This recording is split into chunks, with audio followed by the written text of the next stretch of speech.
Bienvenue à En tête à tête avec la migraine avec Lise Ferland. Cette balado vise à informer et à éduquer sans remplacer un avis médical. Avant de modifier votre traitement, consultez un professionnel de la santé. Les opinions exprimées par les animatrices et les invités reflètent leur point de vue personnel et ne sont pas nécessairement partagées par Migraine Québec, son équipe ou ses partenaires. Aujourd'hui, nous parlons de neuroplasticité avec la psychologue Dr Caroline Ouellette. Bienvenue, Caroline Ouellette. Bonjour Lise, merci pour ton invitation. Alors, c'est un terme qu'on commence à entendre un petit peu plus. Donc, la neuroplasticité, grosso modo, c'est des changements qui se passent dans le système nerveux. Mais est-ce que tu peux nous expliquer davantage ce que c'est la neuroplasticité, nous dire qu'est-ce que c'est exactement? Bien sûr. Donc, en fait, la neuroplasticité, vous avez peut-être entendu un autre terme qui est la plasticité cérébrale. Donc, ça va désigner la capacité de votre cerveau à se remodeler ou à s'adapter en réponse des fois à des expériences vécues, aux apprentissages que vous faites, à la mémoire ou même à des blessures. Donc, c'est un processus qui est fondamental parce qu'il va permettre à votre système nerveux de s'ajuster puis de se réorganiser tout au long de votre vie. Souvent, au niveau de la neuroplasticité, on va voir deux types de neuroplasticité principale. On va l'appeler la première, la neuroplasticité, qui est la plasticité fonctionnelle. Ça, par exemple, c'est en raison d'un AVC, par exemple, il y a une portion du cerveau qui ne fonctionne plus ou plus adéquatement ou comme avant.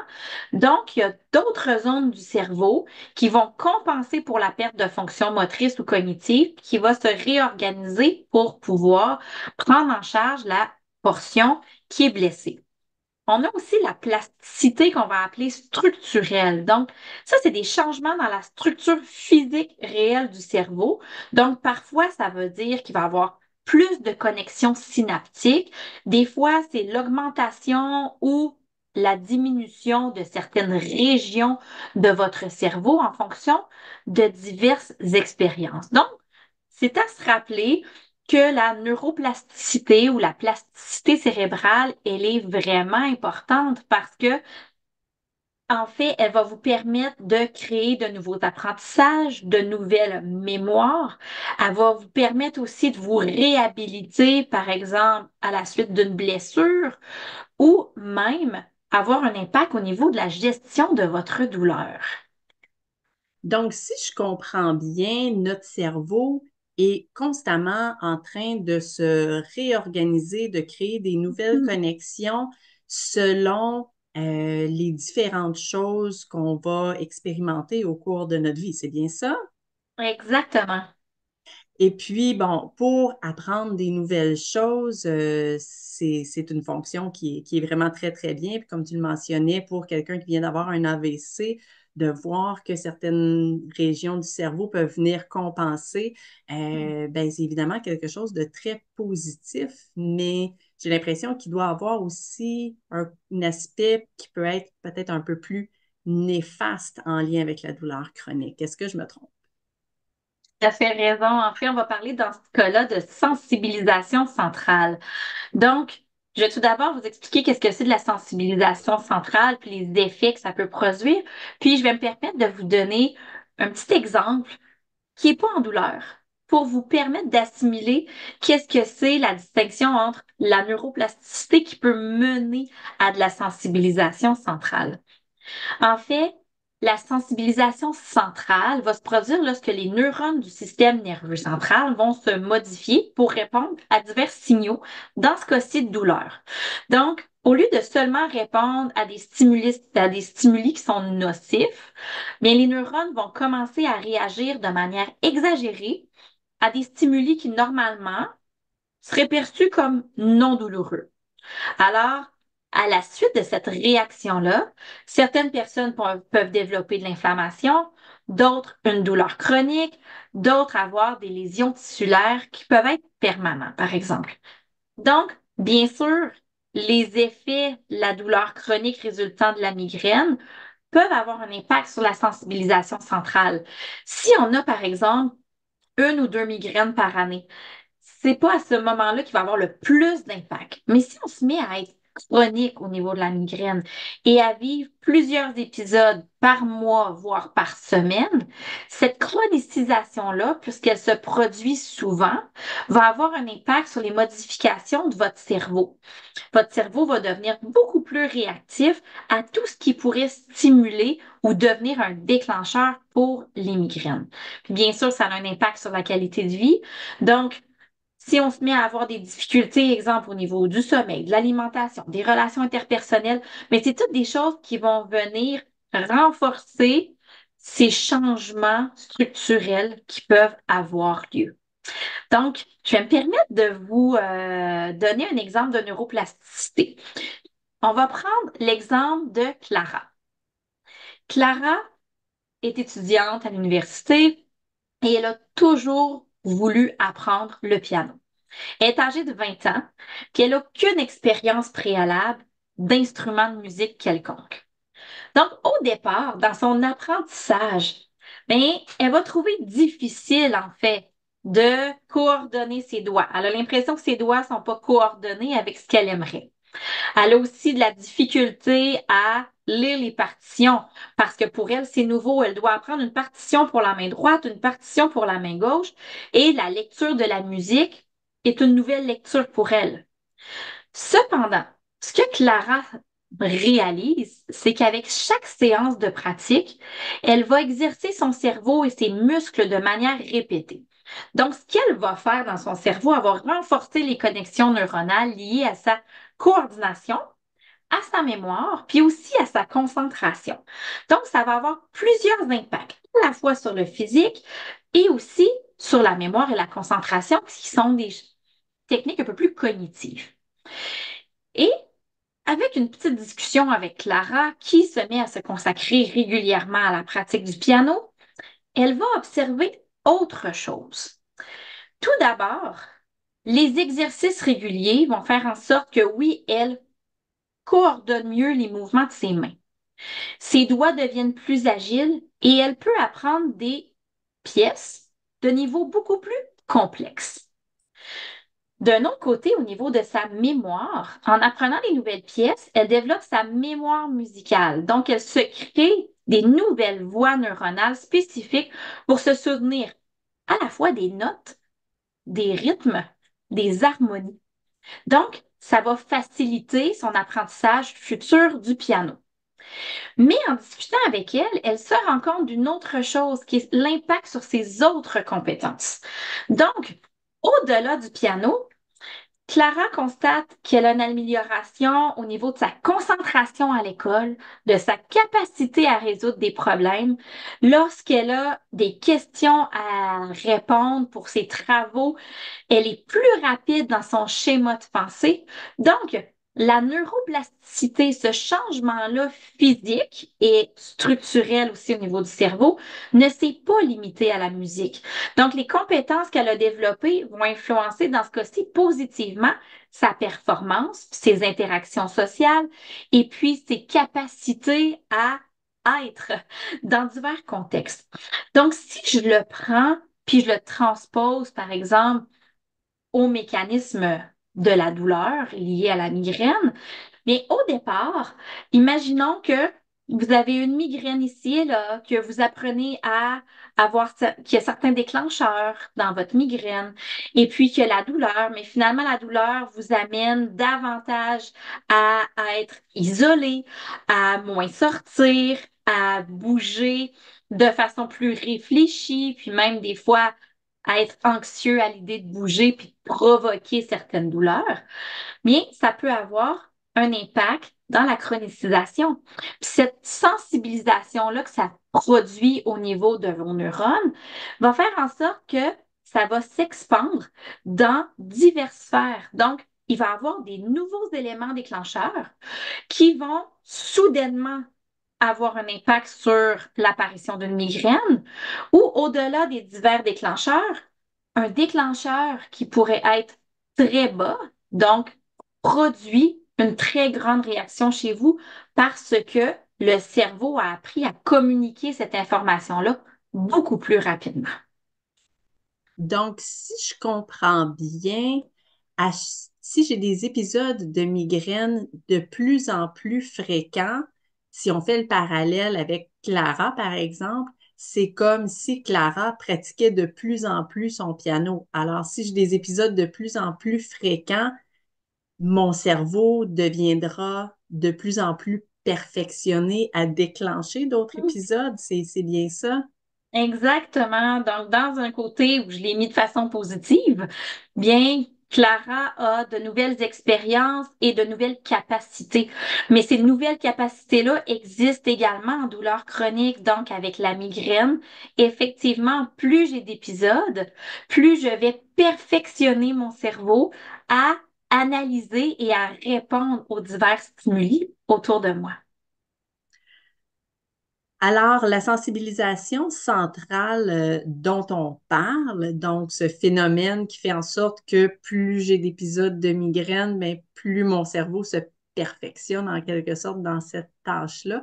Est-ce que cette sensibilisation centrale-là, c'est quelque chose qui affecte tout le monde ou c'est seulement quelques personnes qui vont avoir de la sensibilisation centrale? Tout le monde peut avoir un impact, donc vivre en fonction de la sensibilisation centrale, mais à divers degrés. Donc, chez certaines personnes où la sensibilisation va se créer beaucoup plus rapidement, alors que pour d'autres, moins rapidement. Alors, ça va être influencé en fait par plusieurs facteurs. Il y a plusieurs facteurs qui vont déterminer si une personne est affectée par ce type de changement. Si on commence par les prédispositions individuelles, il y a des individus qui ont des prédispositions génétiques ou biologiques, puis qui vont les rendre plus sensibles à la douleur ou du moins plus sensibles à développer la migraine.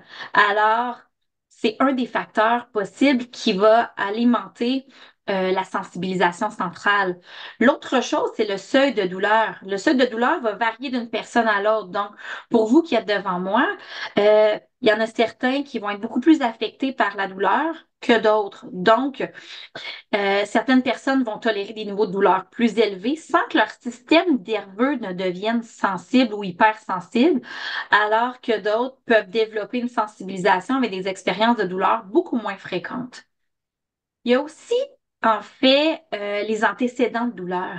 C'est à l'étude présentement parce que il y a vraiment, je vais dire, deux hypothèses en lien avec ça. La première, c'est que les individus qui ont connu de la douleur aiguë ou chronique répétée deviennent beaucoup plus sensibles à développer des mécanismes de douleur neuroplastique ou de sensibilisation centrale. Mais en même temps, on a vu qu'à l'inverse, ceux qui ont développé de la douleur chronique et qui ont été capables de mettre en place des bons outils de façon préalable, vont avoir aussi moins de possibilités d'avoir un impact au niveau de la sensibilisation centrale s'ils arrivent à mettre en place tout de suite les outils qu'ils ont appris. Alors, on a là deux discours par rapport aux antécédents de la douleur. Euh, il y a aussi les facteurs psychologiques. Donc, au niveau de la migraine, c'était démontré dans les études que les facteurs psychologiques comme l'anxiété et la dépression ont un impact sur la migraine et inversement, la migraine a un impact sur ces facteurs psychologiques-là. Donc, les individus ayant des niveaux élevés d'anxiété ou de dépression peuvent être plus susceptibles de développer des douleurs chroniques en raison de l'interaction entre les facteurs psychologiques et les facteurs physiologiques. Puis bien sûr, il y a les comportements puis les modes de vie. On a vu un peu plus tôt que ça peut arriver que la migraine ait un impact au niveau du changement des habitudes de vie, alimentaire, le sommeil. Donc, ces changements-là vont venir contribuer soit au développement de sensibilisation centrale, ou si on a des outils puis qu'on arrive à mettre en place ou qu'on est moins tolérant ou hypersensible à la douleur, bien, ça va avoir une certaine capacité de résilience, donc on va moins développer de la sensibilisation centrale. Donc, il y a vraiment une portion individuelle. La majorité des gens, je pense qu'on va le voir de plus en plus, comme tu l'as dit au début, c'est un concept qui est quand même plus nouveau en douleur chronique, mais qui prend de plus en plus sa place parce que plus longtemps on va vivre avec de la douleur chronique, plus il y a de possibilités qu'on ait développé cette sensibilisation centrale. Alors, la sensibilisation centrale, évidemment, c'est pas quelque chose qu'on peut voir. Est-ce que c'est purement théorique ou si à l'heure actuelle, on est capable de voir des changements au niveau du système nerveux des personnes qui ont de la sensibilisation centrale avec des imageries par résonance magnétique ou d'autres types de tests. Oui, effectivement, ce n'est pas seulement de la théorie. De nos jours, il y a des choses qu'on peut mesurer. Tu sais, on disait avant, on ne pouvait pas mesurer la douleur. C'est sûr que je ne peux pas mesurer sur 10, vous êtes un 0 ou un 10. Mais maintenant, avec l'imagerie, on peut avoir une nouvelle perspective au niveau, entre autres, de la sensibilisation centrale. Donc, il y a des études qui utilisent justement ce qu'on va appeler l'imagerie par résonance magnétique fonctionnelle. Donc, plus communément appelés des IRM, qui montrent des changements dans l'activité cérébrale des personnes qui souffrent de migraines. Alors, il y a une étude, entre autres, qui avait été faite où on a pris des individus qui ont des cerveaux dits sains, c'est-à-dire qui n'ont pas de migraine, et puis on les a comparés avec des individus qui ont des migraines diagnostiquées de façon en douleur chronique, des migraines chroniques, et puis au niveau de l'imagerie, on voyait une atrophie de la matière blanche puis de la matière grise dans certaines zones du cerveau. Puis aussi, il y a d'autres études, encore au niveau de l'imagerie, qui montrent que certaines zones du cerveau demeurent beaucoup plus actives pour les personnes qui sont atteintes de douleurs chroniques. Donc, c'est une des autres choses que l'on voit par imagerie. Mais ça peut être testé dans d'autres cas au niveau de différents neurotransmetteurs. Donc, par exemple, une des choses, c'est que la sensibilisation centrale va être associée à des modifications de neurotransmetteurs comme le glutamate, qui est un de ceux qui est impliqué dans la transmission de la douleur. Puis, les études ont montré qu'il y a des niveaux accrus de glutamate qui peuvent contribuer, dans le fond, à de l'hyperexcitabilité des neurones dans le contexte de la douleur chronique. Et puis, je veux dire, en dernier lieu, une des autres choses, c'est au niveau de l'inflammation. Donc, il y a des marqueurs inflammatoires qui démontrent que la sensibilisation centrale joue un rôle clé, puis qu'il y a je vais dire, si je les nomme, là, il y a des cytokines pro-inflammatoires. Donc, c'est des marqueurs inflammatoires qui peuvent être mesurés, qui peuvent influencer la manière dont le système nerveux central va traiter vos signaux de la douleur. Alors, Caroline, je vais te poser la question que je pense plusieurs personnes se posent à ce point-ci. Est-ce que la sensibilisation centrale, c'est quelque chose qui est réversible ou si à partir du moment où on a de la sensibilisation centrale, on est pris avec ça et ça ne change plus? En fait, je suis tellement contente que tu me poses la question. J'espérais qu'on se rende là dans notre rencontre parce qu'effectivement, c'est réversible. Je peux pas vous dire que c'est réversible à 100%, que ça va revenir comme vous étiez dans le temps. Mais il y a des changements qui sont associés à la sensibilisation centrale qui peuvent être renversés. Ça va dépendre de plusieurs facteurs, en fait. Donc, notamment, on va avoir la durée et l'intensité de la douleur que vous vivez, puis les diverses approches et traitements que vous allez mettre ou que vous avez mis en œuvre, entre autres.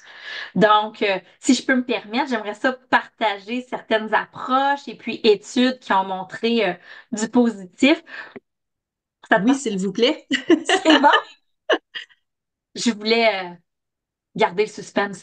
Mais en fait, tantôt, je vous parlais des études qui ont été faites sur les cerveaux de sains et les cerveaux de migraine. Ce que je ne vous avais pas nommé dans ce cas-là, c'est que les clients en question étaient aussi évalués pour une autre chose qui était leur système de pensée. Le système de pensée, c'est la façon dont on va se mettre à réfléchir, puis le discours intérieur qu'on va avoir. Et plus précisément, en douleur chronique, on va s'attarder à un système de pensée qu'on va appeler les pensées catastrophistes. Donc, la catastrophisation, si je peux me permettre cet anglicisme-là. Ça ressemble à quoi la catastrophisation? En fait, c'est trois différentes choses. C'est le discours que je me fais quand je me sens impuissant. Bon, ben, je suis condamnée à avoir des migraines. Fait que peu importe ce que je fais, ben, je pourrai plus jamais me sentir mieux. Ça peut être aussi de la rumination. Bon, je peux pas croire que j'ai une autre migraine. En tout cas, j'espère que ça ne va pas reproduire encore, là, pourquoi ça m'arrive toujours. Ou l'amplification, qui va être, ben, si je ressens une petite douleur au niveau de ma tête, c'est sûr que je vais avoir une migraine. Je ne serai pas capable de travailler pendant des jours, donc je suis aussi bien de pas aller travailler puis de rester à la maison tout de suite. Donc, c'est les discours des fois qu'on se fait.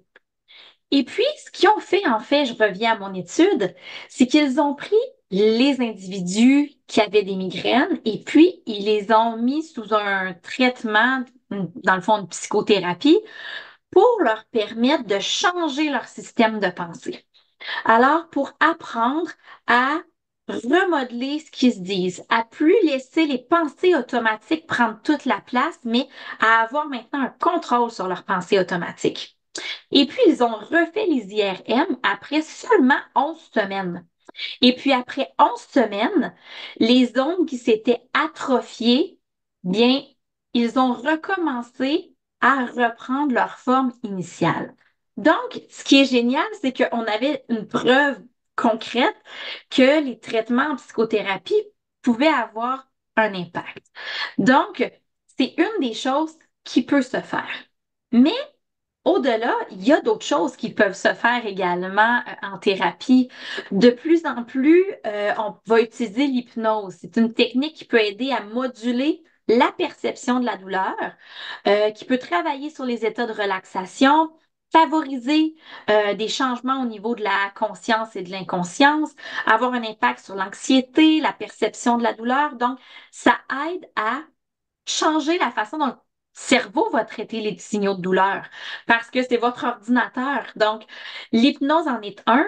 J'ai une autre approche aussi qu'on va entendre parler de plus en plus qui s'appelle en français la thérapie de reconditionnement de la douleur, qu'on entend souvent sur le nom de Pain Reprocessing Therapy, qui est une approche qui vise à modifier la façon dont le cerveau va percevoir aussi et traiter la douleur au niveau de la compréhension des mécanismes puis d'une désensibilisation des réactions douloureuses. Donc, un peu comme une personne qui ferait de l'anxiété, puis qu'on amènerait dans une situation anxieuse, on la maintiendrait là pour que le cerveau ait son pic d'anxiété et qu'il puisse redescendre naturellement l'anxiété du corps. Donc, on ferait la même chose avec la douleur, où on arrive avec la personne à être dans un moment où il y a de la douleur, et puis on va pouvoir permettre au corps de diminuer cette réaction-là par lui-même qu'il a face à la douleur. Alors, c'est une des choses qui est mise en place également. Il y a effectivement aussi de la médication. La médication ne sert pas directement à la neuroplasticité, mais la médication va pouvoir permettre en fait d'avoir des moments de répit. Puis pas un moment de répit où je vais aller me coucher puis m'asseoir puis pas bouger, mais plutôt un moment de répit qui va me permettre de rester actif, de mettre en place mes techniques de relaxation, d'avoir de la socialisation, donc de pouvoir garder ce qui me soutient au quotidien et ce qui est positif dans ma vie. Parce que d'un côté, on a du négatif, mais ce que je veux, c'est me créer du positif dans ma vie. Puis, on va avoir aussi un impact sur les changements de mode de vie. Donc, si j'ai un mode de vie sain, que je bouge davantage, euh, qu'il y a du positif dans ma vie, que j'ai un sommeil qui est plus réparateur. Donc, toutes ces choses-là qu'on va mettre en place vont aider à cette réversibilité des changements qui sont liés à la sensibilisation centrale. Donc, si je comprends bien, puis qu'on refait le parallèle avec ce qu'on a parlé en début de rencontre, par rapport justement aux nouvelles connexions qui se créent selon les expériences qu'on vit, mais si je vis des expériences positives, que je fais des choses agréables, que je concentre mon attention le plus possible, à tout le moins, sur des choses autres que la douleur, mais je vais pouvoir créer des nouvelles connexions dans ces sphères-là qui vont pouvoir être aidantes. Puis, comme tu le parlais au niveau des pensées, si mes pensées, j'essaie de les tourner vers autre chose que ruminer au sujet de la douleur, mais ça va me permettre là aussi de créer des nouvelles connexions au lieu de renforcer mes connexions en lien avec les épisodes de migraine. C'est bien ça? Exactement. Excellent. Donc, puisque la sensibilisation centrale affecte le système nerveux, ben, tout ce qui fait en sorte que je prends soin de mon système nerveux sera bénéfique. Donc, relaxation, méditation, les saines habitudes de vie, j'imagine que tout ça, c'est des choses sur lesquelles on peut miser peut-être plus facilement, là, de façon autonome. Effectivement, je pense que tu as fait un super résumé pour pouvoir faire les liens avec ce qui se passe au niveau des connexions. Et puis, pour renforcer ce que tu viens de dire, bien, il y a plein de petites choses. Puis quand je dis petit, c'est pas pour les minimiser, c'est parce que le portrait, il est grand quand on parle de migraine. C'est pas seulement de la douleur physique, mais toute la souffrance que ça amène dans les autres sphères de vie. Donc, c'est des choses qu'on va mettre dans chaque section qui va composer les difficultés. Et plus on va vivre de moments positifs, donc en parallèle, plus j'ai de moments de migraine puis des moments négatifs, plus je me crée des réseaux pour que mon cerveau le lise, mais plus je me donne du temps pour prendre soin de moi, améliorer ma qualité de vie, avoir des moments de rire, des moments positifs, plus je vais venir renforcer ces réseaux-là qui vont pouvoir prendre une partie en charge. Puis j'imagine que c'est quelque chose qui va s'installer progressivement aussi. Je pense entre autres à peut-être certaines personnes qui sont à l'écoute, qui vivent avec des migraines chroniques jour après jour, de trouver de l'espace pour pouvoir faire des activités de loisirs, pour faire des sorties, rencontrer des amis. Des fois, ça peut être très, très difficile. Donc, au début, ce sera peut-être juste quelques minutes à la fois ou d'aller vers des interventions qui vont être un petit peu plus douces, puis qu'après ça, on pourra aller en augmentant. Donc, pour quelqu'un qui aurait seulement peut-être quelques minutes par jour ou qui est capable d'intégrer juste quelques stratégies, est-ce que ça vaut quand même la peine ou ça ne sera pas suffisant pour amener un changement significatif? Mais oui, chaque petite minute qu'on a ou chaque petit moment qu'on peut prendre, ça va être positif. Des fois, avec mes clients, on commence par 3 respirations. Donc, pour certains qui êtes peut-être des adeptes de la méditation, 3 respirations, c'est petit, mais pour une personne qui en a jamais fait, bien, si on installe 3 respirations, puis la semaine d'après, 5 respirations au moment du sommeil, par exemple, bien, ce qui est important, c'est de le faire constamment. Donc, que ce soit 3 minutes ou 1 heure par jour, le départ, souvent, c'est de mettre en place les choses. Ce qui est important, c'est l'assiduité. Donc, je veux pas qu'une personne arrive et dise, ben moi, 1 fois par semaine, je médite 1 heure. Ce qui va aider, c'est pas davantage cette fois-là par semaine, mais si on prend cette heure-là puis que je la divise sur, on va dire, 6 jours sur 7 et que j'ai 10 minutes par jour, c'est ce 10 minutes-là par jour, parce que je le fais constamment, qui va avoir qui va avoir un plus grand impact au niveau des changements. Alors, si minime vous pensez que c'est, vous pouvez le faire. Donc, que ce soit 3 respirations, que ce soit j'appelle un ami, puis après 5 minutes, c'est ma limite et je termine la conversation. On avertit les gens d'avance. On le fait. Si c'est le fait que vous décidez qu'à partir de maintenant, vous marchez à chaque 2 jours pour aller chercher votre courrier qui est au coin de la rue, mais ce sera ce moment-là. Mais cette constance-là va être vraiment importante. Donc, ne minimisez pas le temps que vous mettez, prenez ce que vous avez. Puis des fois, les difficultés sont là, puis il y a des journées qui sont vraiment moins faciles. Mais quand vous arrivez à avoir un petit moment, prenez-le et installez vos habitudes de vie quand ça va bien. Parce que si on fait, mettons, une pratique de respiration, puis qu'on met les respirations en place seulement quand on a mal, on va associer la respiration à la douleur. Puis moi, c'est pas ça que je veux. Donc, je veux que quand vous avez des beaux moments puis que ça va bien, vous pratiquez les techniques et là, vous allez les maîtriser puis les ancrer dans les moments agréables. Et quand vous allez les reproduire parce que vous allez en avoir besoin dans les moments de douleur, le cerveau va pouvoir recréer davantage les liens positifs avec des moments agréables. Donc, voilà. Donc, même si c'est des petites choses, ça vaut la peine de les mettre en place. Puis ensuite, ben, si on va un peu mieux, peut-être qu'on pourra en faire un peu plus, puis que les bonnes habitudes vont faire boule de neige, puis entraîner des changements positifs. Est-ce que Exact. je peux m'attendre à avoir une amélioration assez rapidement au niveau de la sensibilisation centrale ou si c'est quelque chose qui va prendre beaucoup de temps? En fait, ça va dépendre en fait des personnes, ça va dépendre des gens que vous êtes. Dites-vous que habituellement, plus ça fait longtemps que vous vivez avec une maladie chronique, plus la sensibilisation s'est créée et s'est renforcée. Mais en même temps, il y a d'autres facteurs, en fait, qui sont présents lorsque je parle de sensibilisation centrale. Si je mets plus qu'une chose en place en même temps, bien, ça va avoir du positif aussi. Quand je dis plus qu'une chose en même temps, je veux pas en mettre 15, mais on s'entend que si j'arrive à relaxer, faire des respirations, améliorer mon sommeil, par exemple.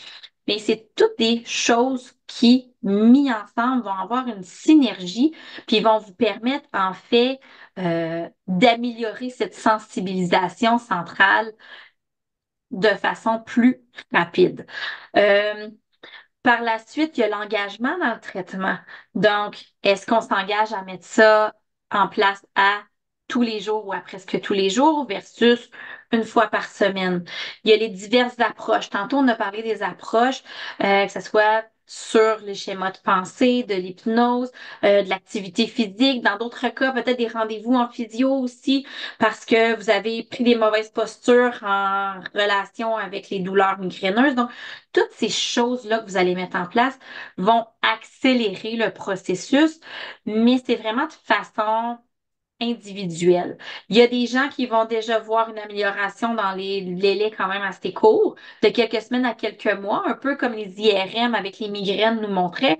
Qu'en 11 semaines, les gens qui avaient été capables d'appliquer les techniques avaient déjà des résultats.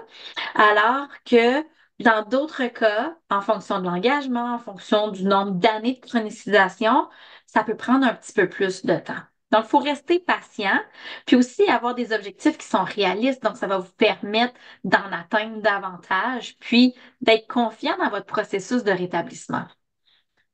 Mais je pense qu'on a fait une bonne ébauche à tout le moins de ce que c'est la neuroplasticité et de la sensibilisation centrale. Déjà, ça démystifie quand même beaucoup ces sujets-là, mais je pense que c'est quand même possible que tout ne soit pas clair à 100% pour quelqu'un qui vient d'apprendre que la neuroplasticité et la sensibilisation centrale existent. Donc, est-ce que c'est normal si on comprend pas tout à la suite de notre rencontre aujourd'hui? C'est tout à fait normal de ne pas comprendre tout ce qu'on a expliqué. Pour plusieurs, c'est probablement une nouveauté dans les concepts. Donc, la notion de neuroplasticité et de sensibilisation centrale, c'est des sujets peut-être que vous entendez parler pour la première fois. Alors, donnez-vous du temps d'adaptation, d'apprentissage, mais aussi du temps pour y réfléchir parce que c'est bien qu'on vous l'ait amené. Mais après ça, c'est d'avoir le questionnement, est-ce que ça s'applique à moi ou non? Est-ce que j'ai mis en place des mécanismes qui renforcent cette sensibilisation centrale-là ou au contraire, j'ai des outils qui viennent renforcer mes connexions qui sont utiles et agréables. Il y a aussi la complexité des mécanismes. Dites-vous une chose, c'est encore à l'étude. Donc, même si on comprend pas tout, même les grands chercheurs de ce monde ne comprennent pas tout de cette nouvelle terminologie technique-là. Et puis, vous avez aussi votre contexte personnel. Donc, présentement, peut-être que vous êtes dans un moment où ça va super bien et qu'il n'y a pas de douleur, alors qu'il y en a d'autres peut-être qui nous écoutent pendant ou dans la portion résiduelle où il y a encore les maux de tête. Donc, si vous écoutez ce podcast-là et puis encore de la douleur, peut-être que vous allez moins encoder l'information. Donc, donnez-vous du temps, donnez-vous de la réflexion aussi. Puis, si vous avez besoin d'informations supplémentaires, il y a moyen d'avoir plus d'éclaircissement si vous le désirez avec divers outils ou des moyens d'apprentissage. Ben, un grand merci, Caroline, d'avoir fait le tour de la neuroplasticité et la sensibilisation centrale avec nous aujourd'hui. Alors, pour en apprendre un peu plus sur toi, on peut visiter ton site web à l'adresse drcarolinouellette.com. Donc, un grand merci d'avoir été avec nous aujourd'hui. Et merci à vous d'avoir été à l'écoute de En tête à tête avec la migraine. On se dit à bientôt. C'est ce qui conclut cet épisode de En tête à tête avec la migraine. Merci à notre invité, à notre équipe ainsi qu'à nos partenaires Teva et Pfizer. Et bien évidemment, merci à vous d'avoir été à l'écoute. Pour en apprendre davantage sur nos invités, visitez le site web de Migraine Québec. À bientôt pour un prochain épisode de En tête à tête avec la migraine.